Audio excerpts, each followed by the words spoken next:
This is TWiT. Facebook's Oculus Connect conference is actually underway right now in San Jose, California. The company unveiled a laundry list of new hardware and features during its keynote yesterday morning. Father Robert, you were there at the event. You got a firsthand glimpse of some of the new kind of devices, new initiatives, all that stuff, games, I hope. Yes, yes. Now, it was interesting because they had all that. I mean, they had everything you expect out of a VR conference. They had new hardware, some of which is fantastic, and I think is going to make a big impact. Yeah. They also had some new software, a couple of new services, but I think the big news, and the one that's really gone unreported, is this tone shift. I mean, you heard it from the moment Mark Zuckerberg walked onto stage. VR had been all about the titles, had been all about the games, been all about the beautiful graphics that you can get. But if you look through that keynote, games were mentioned only in passing. I mean, it was a splash screen, but they really were pushing this narrative that VR is more than just games. And I actually think that's very positive. I mean, you know, we've heard Facebook and Spaces as an avenue of this, kind of, you know, pulling VR away from being just an entertainment medium, but potentially the next phase of social media. Have you checked out Spaces before this event? Not before this event. I did have a chance to actually put on a headset and take a look. It's nice. And remember, there was this line that Zuckerberg used. He said, most people think that VR is antisocial or for antisocial people. And he said, but I very much disagree, because VR, when done right, can bring people into a space that makes them feel more comfortable. And when do you have those honest conversations? It's when you feel more comfortable. And this is what we're seeing on the screen right now. It's a social area. It's a place where I can go in with a couple of my friends. I can don my avatar and just hang out. It's not a game. It's not a content experience. It's literally a hangout. This is a chat room, but in VR. Now, it was interesting, but I mean, I didn't know anybody else, so I wasn't really taking advantage of the functions of Spaces, but I can see the promise of the technology. So they weren't talking about games, they were talking about social stuff, which is still like a form of entertainment. Were they talking about enterprise stuff, VR uses at all? Yeah, they broke it down. And again, this goes into that whole trend of not really pitching it towards gaming. They talked a lot about medical, how they've been using VR to treat soldiers with PTSD. They were talking about educational, how especially with the new low-priced hardware, you have the ability to have virtual classrooms. They were talking about social, and for me, because I'm more of an enterprise guy, the big thing was VR for business, Oculus for business, enterprise. Now, with this, you get a full VR license, you get an enterprise-grade warranty, you get dedicated customer support, you get kits that allow you to, as an enterprise, as a company, to deploy for your customers. So this is not VR as a recreational unit for the consumer. This is VR for a car dealership that wants to set up a bunch of headsets so that you could try on the car and see what colors you like. This is for you know, real estate, maybe? Real estate, exactly. So all of those business cases where you can think of people building something in a virtual space and then buying something for real, that's what the enterprise version of the product is based for. And you know, I got to say, that's a great pitch. If I, as a company, can go to you as a retailer or an enterprise and say, what if I gave you a piece of technology that could increase your sales 30%? That's a no-brainer. And that's what Zuckerberg's trying to do. And were people buying it? Like, was this, I mean, not buying it, like spending money for it, but were people like drinking the Kool-Aid at Oculus Connect, or is everyone kind of like feeling, oh, is this really the future we thought it was going to be? That was kind of weird. During that keynote, there were, you know, the regular applause breaks. I don't think they had professional clappers, so there was some natural enthusiasm. I was sitting in the press area, and of course the press is pretty jaded, so not a whole lot of applause from there. But from the developers, I could hear behind me, especially when he announced VR Enterprise, VR for business, there was a gasp, and it was like, oh yeah. And I think that's what that gasp was a realization of, yes, we need to develop for that, because that's money. You know, if I develop an app and a couple of thousand people buy it because it's an entertaining app, that's one thing. If I develop something that a business can use, then that is a huge revenue stream. So from the developer side, that absolutely makes sense. Now, you got to have some hands-on time with definitely a few things that I've been very curious about. Probably at the top of my curiosity list is what we heard about a year ago, Project Santa Cruz, and you got at least a little bit of time with that, right? Tell us about that. I got some time. By the way, I won't say your name because I know you'll get in trouble. Thank you for letting me in. I did not have an appointment. I did the tried and true method of standing around and looking pathetic until she said, okay, come on. So I got some head time with this. It's phenomenal because I've tried the old Oculus and it's nice, but it's a little clunky. I mean, it had good tracking, but of course you didn't really have good positioning of any of the sensors. This was spot on. Well, and the Santa Cruz is the kind of like wireless inside-out tracking version of Oculus. Right. So rather than putting sensors on the corners or up on a pole like the HTC Vive, you've got 4 sensors built into the corners of the headset itself. Now, it's such a wide view that you can actually do things behind you, and the sensors will still pick it up. And it was rock solid. I mean, this is exactly what you want. Not just because it's so precise with the sensors, but because it's standalone. There's no tether. You know, that's one of the most annoying things of doing a VR setup, which is you can have a suspension of disbelief until the headset gets yanked off your head because you move 3 feet. This is entirely self-contained, and it was beautiful. It was gorgeous. My question, though, and she kind of smiled and said, I can't tell you that, was how long is it going to last? You've got a high-powered PC that's a big question. Built into the headset.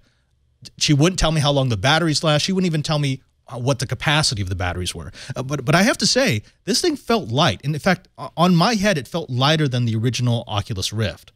So that's good. There's definitely some engineering that needs to be done, but the controller was spot on.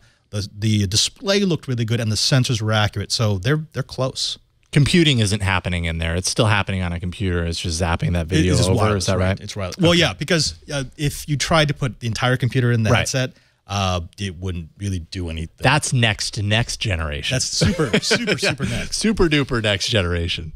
You also got some limited exposure time with the Oculus Go. Yes. Now this was more of a model. This thing wasn't even working. Actually, it might have been working, but they didn't let me turn it on. Shipping early 2018, just like Project Santa Cruz. $199, and that was the big buzz. This is the VR headset for everyone else. Now, this is entirely self-contained. This is sort of like putting your phone there, but the hardware is built in. Right. And the hardware actually looks pretty good. Non-glare wild field optics, which is what you need because you can have all the great hardware you want, but if the optics aren't good, it looks horrible. A WQHD 2560 by 1440 LCD, spatial audio, which is awesome because that means that you can do 3D sound as well as 3D visuals. And it's also binary compatible with Rift and Gear VR. So that's obviously the phasing out of the Gear VR. They want to get rid of the Samsung partnership and say this is the new low-cost headset. And at $200, that's it. I mean, it's wonderful. You wouldn't want a game on this, but if you are buying into the social, if you're buying into the educational, if you're buying into the medical, this is actually a really, really good solution, and it's at the right price point. So it's not fast enough for gaming? No. This is a standalone system. You just couldn't do it. I mean, you could do light gaming. You could do, just probably in gaming. the same sense as like mobile VR, like Daydream or something. Precisely. Yeah, it would be a good technology demonstrator, but. And there were some subtle clues during the keynote. This I really kind of like. This is sort of inside baseball. The demo screen that they showed for their social, they mentioned that, oh yeah, and by the way, you can play old console games. They actually had like a room with the old consoles that you could plug in Atari cartridges or Nintendo cartridges. That's straight out of Ready Player One. That's literally, that is a scene from Ready Player One. There's a basement that H has with all the old consoles, and you can plug them in. So it's like, okay, they're trying to evoke that. It's a popular thing right now. Even the target that they said, they wanted 1 billion users on VR. It sort of leads to a world where everyone has a VR headset, and this is the starter VR headset, and it's affordable. So why not get it? Right, because we're just prepping for destroying our entire planet, right? Right, so exactly. That's all we have. Yeah, awesome. we won't have any space. All we'll need is a goggle. I'll just have my little cubicle. I'll lie down all day. Closet. And wireless charging. What else do I need? I mean, no spoilers, but Ready Player One, the world was not so great. No. The actual world. Although the 80s references were awesome, so live in the 80s. That. Right, but inside the virtual reality was great. Right. Now, the other thing about this, about the Go and about this side of the VR presentation is I think it sounds like it's a direct response to what we're hearing in tech journalism these days, which is VR is a dead end. I've heard that more than once. Yeah. Leo has said it. I've said it. I don't really think it's a dead end, but I mean, when you look at the utility of VR versus AR, augmented reality, AR seems to be so much more useful, right? I mean, if I can overlay things on the real world, that's better than me just closing myself off from the world. They wanted to push back at that. And they even used a term that started in the AR world, mixed reality. Well, mixed reality in the Microsoft world is something like the HoloLens. Mixed reality in the Facebook world, the Oculus world, is bringing real objects into the virtual world. So it's sort of the other way around. And they're really doing this push of saying it's not a dead-end technology, it's just a different technology. So what about the Dash UI? What did you learn about that? Okay, this might be one of the most useless features and one of the features that I absolutely want right now. I don't need it. No one needs the Dash. No, absolutely not. It's just a way to kick things off, but it's cool. It is so cool. The ability to have everything that you use, say Twitter, Facebook, all your applications, in virtual monitors that hover in front of you. You feel like you're on the bridge of some futuristic starship, and it really does. And as we're showing in the demo right now, it really feels like that. The only thing you don't have is that tactile touch, but if they improve the haptics on the controllers, it'll start to feel like that. The Dash is supposed to be where you start. You don the headset, and this is the start of your Ready Player One experience, and it's actually really well designed. Interesting. So I mean, there were a lot of announcements. What about games? So did you have a chance to see any games that blew your mind? Yeah. Okay. So there was a lot of games, and unfortunately, and I'm really sorry for the folks who let me play with this. The Windwalkers 2. It was amazing. So imagine being Spider-Man. So this is me. I just started. That looks fun. And so it's a grappling. Now, by the way, this got me motion sick to no end because, and again, I'm sorry, because I had played like 5 other games right before this, and I was already a little woozy. I could only play this for about 10 minutes. Oh my God! I go, man. Yeah, this would totally. If you've ever wanted to be Spider-Man, or if you've ever wanted to be an Attack on Titan with the little mobility packs, that's what this felt like.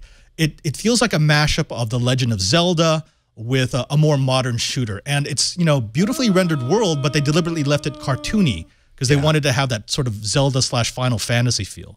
Okay. It took me all of 30 seconds to learn the control system. And then I was off. And if I wasn't about to fall out of my chair, I would have continued to play this thing as long as they let me. It does have that sort of swooping motion. So if you do get motion sick, you will get motion sick, but it is beautifully rendered. They say that's going to be released about sometime in 2018. They want to incorporate some of the features that were announced at the Oculus event. Like, for example, custom avatars. One of the things that was included in the keynote was this idea of moving VR objects between different systems. So I can create a custom avatar, that's me. I can take that avatar out of the VR game and put it as my Facebook avatar, which is now 3D enabled so people can move it and poke it. Or I could put it into AR. So now that avatar exists in the real world with a mixed reality / HoloLens type product. Or I could 3D print it. They really want to emphasize that any work a developer does in this new Oculus world is portable. And that is great news for developer because it means I could create something and now it's not just that platform, it's anything that platform is compatible with. Yeah, and I think that's a big growing kind of concern is that you have all these different platforms, certain things you want to be able to be portable because it's kind of a pain in the butt to have to start from scratch every single time. Right. All these different things. Now, for the people who want to do standard gaming, they also did announce one thing that's kind of important, and that is the permanent price move of the Rift bundle. Yes, right. So the Rift bundle, of course, comes with 2 controllers, sensors, 6 apps. That used to be $499. That's now permanently $399. That's not a special deal. That's going to be forever.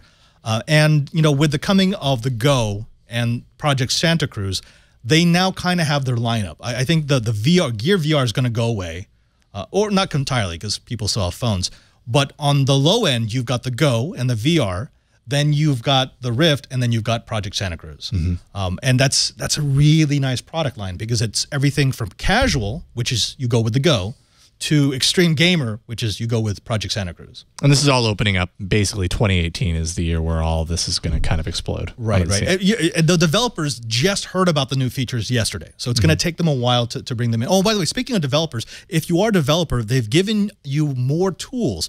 One of the big things about VR is frame drop.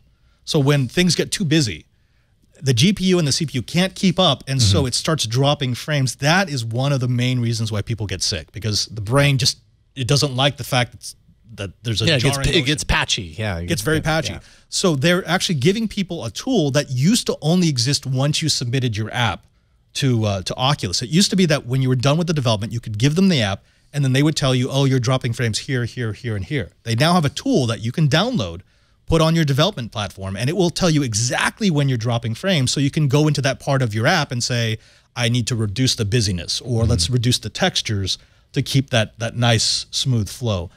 And they're doing so much work with figuring out how the brain actually perceives VR. I think that's, again, the geeky side of me is looking at that and saying, I want someone to study that, because it's not just putting pictures and sound, it's making the two mesh up. The closer you get to mimicking how it actually works in the real world and understanding how the brain interprets that, the more I'm going to have a good experience. Yeah, right on. Father Robert Ballecer spent all day playing with the Oculus Rift and all associated hardware and games, and we appreciate your hard work, sir. I know, exactly. That's a really weird job.